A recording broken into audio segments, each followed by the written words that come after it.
Hello, আসসালামু আলাইকুম। সবাই কেমন আছো? আজকের ভিডিওটি একটু অন্যরকম হতে যাচ্ছে।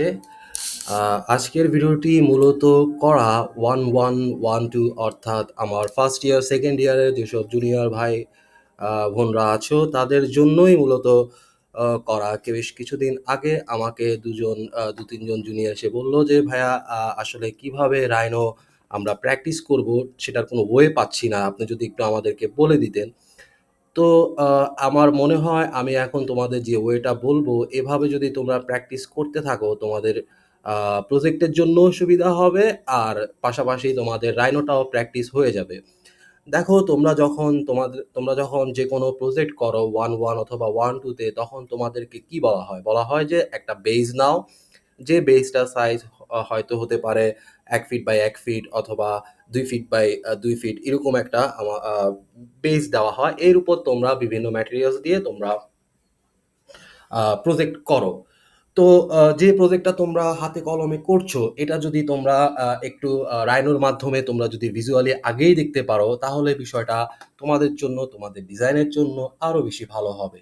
তো সেক্ষেত্রে কি করা যেতে পারে? দেখো, যখন আমরা রাইনোটা ওপেন করলাম, এখানে এই যে বারটি দেখছো, আইকন বার, এখানে দেখো একটা পলিলাইন আছে। এই পলিলাইনটা নিবা। নেওয়ার পর আ আ ধরো এখন আমরা বেইসটা তৈরি করব। তো আমরা একটা পয়েন্ট, এই পয়েন্ট থেকে আমরা ধরো ২ ফিটের ২ ফিট বাই ২ ফিটের একটা বেইস তৈরি করব।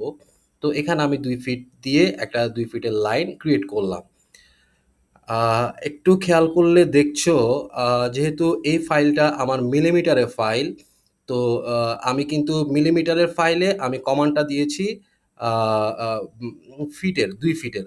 তো এখানে আমরা, আচ্ছা, এই বিষয়টা বুঝার জন্য আমরা একটা এক্সপেরিমেন্ট করতে পারি। ধরো একটা লাইন নিলাম। এই পয়েন্ট থেকে যদি ১০ ফিটের একটা লাইন টানি, কি হয় দেখি? আমরা এখানে ১০ ফিট এন্টার দিলাম, ১০ ফিটের একটা লাইন নিলাম। এই পয়েন্ট থেকে ১০ ফিটের লাইনটা আমার কতটুকু যায় দেখি, এতটুকু গিয়েছে। এখন আমরা মিলিমিটারে কমান্ডটা দেই।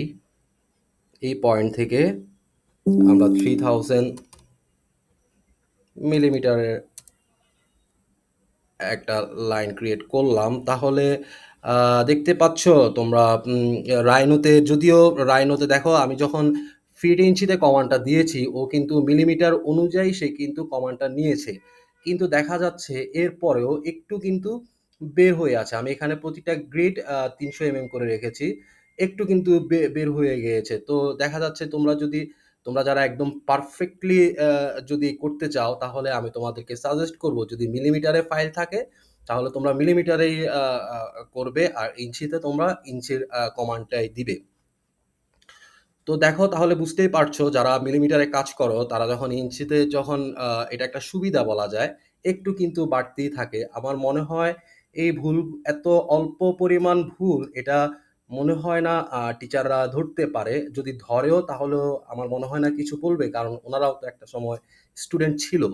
তো এই জিনিসগুলা হয়তোবা আ তোমাকে মাফ করে দিতে পারে। কিন্তু তারপরেও আমি তোমাদেরকে বলব যে, যেটা যে উম ফাইলে সেই আ উম সেইভাবেই করতে আরকি। যদি মিলিমিটারে করো অবশ্যই তোমরা মিলিমিটারের আ আ কমান্ড গুলা দিবে। তো এখানে দেখো মিলিমিটার লিখা আছে।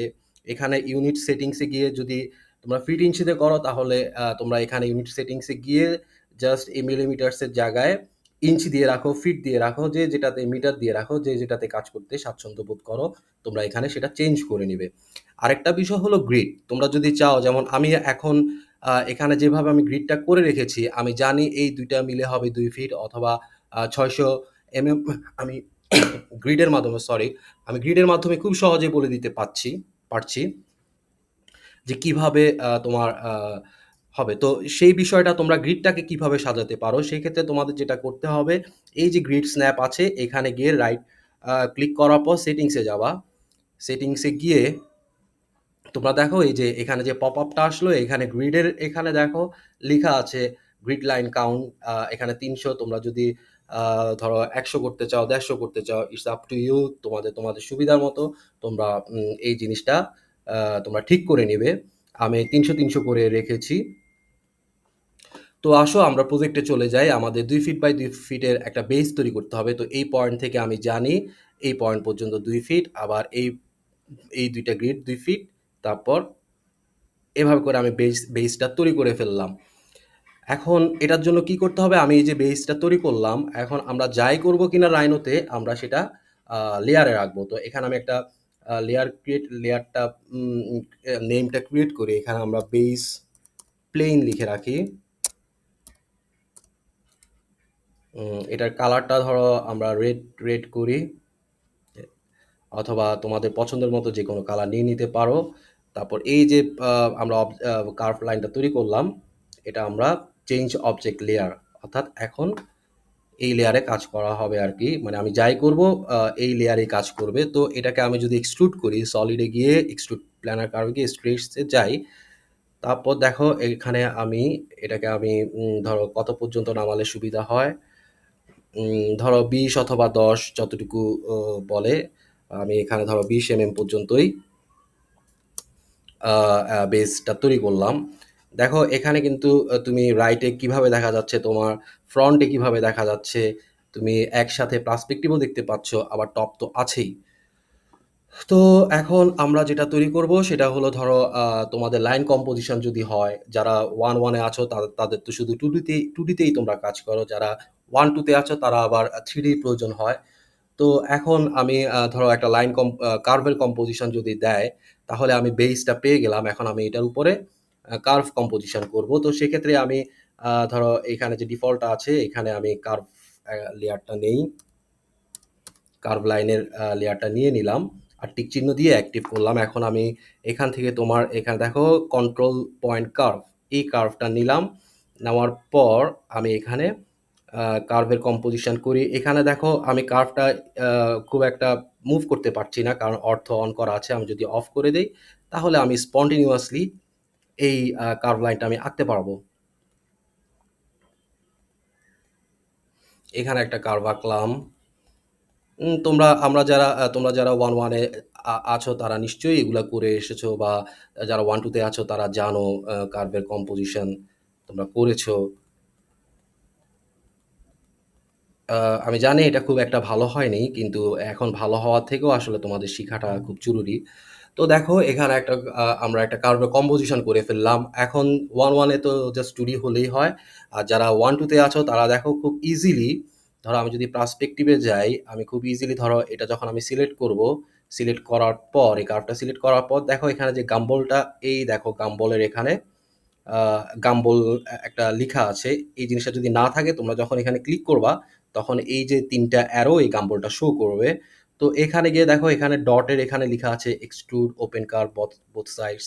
এই জিনিসগুলা তোমরা জাস্ট এই বলটা ধরে ড্র্যাগ করে রেখে উপরে যদি এক্সট্রুড করো, দেখো এটা 3D আকারে হয়ে যাচ্ছে। এটা সিলেক্ট করলে, করার পর এটা ধরে তোমরা এভাবে করে 3D তেও তোমরা আসলে কম্পোজিশনটা করতে পারো। তো আমি তোমাদেরকে সাজেস্ট করব, তোমরা যখন তোমাদের যে প্রজেক্টটাই হচ্ছে, ওই প্রজেক্টটাই তোমরা আ রাইনোতে প্র্যাকটিস করতে থাকো। তাহলে যেটা হবে, আ আ জিনিসগুলা তোমাদের হাতের আয়ত্তে চলে আসবে, হাতের মধ্যে চলে আসবে। তোমাদের প্রজেক্টটাও ভালো হবে। তোমরা আগেই বুঝে যেতে পারবে, যখন ম্যাটেরিয়ালস নিয়ে বসার আগে বুঝে যেতে পারবে আসলে তোমাকে কিভাবে আ তুমি আ করতে পারো। এখন তুমি যদি চাও যে না আমার এই লাইনটা আসলে আ একটু বাঁকানো দরকার, অথবা এটা একটু পিছিয়ে নেওয়া দরকার। ঠিক আছে? তোমরা এভাবে করে কম্পোজিশন করতে পারো। তো আশা করি বুঝতে পেরেছো তোমরা কিভাবে প্র্যাকটিস করবা। আর অবশ্যই লেয়ার মেইনটেইন করে কাজ করার চেষ্টা করবা। আ আর যেকোনো প্রবলেম অথবা কোনো কিছু না বুঝলে অবশ্যই তোমরা নক করবে অথবা কমেন্টে লিখতে পারো। তো আজকের মতো এতটুকুই। সবাই ভালো থেকো আর প্র্যাকটিস চালিয়ে যাও। শুভকামনা রইলো। আসসালামু আলাইকুম।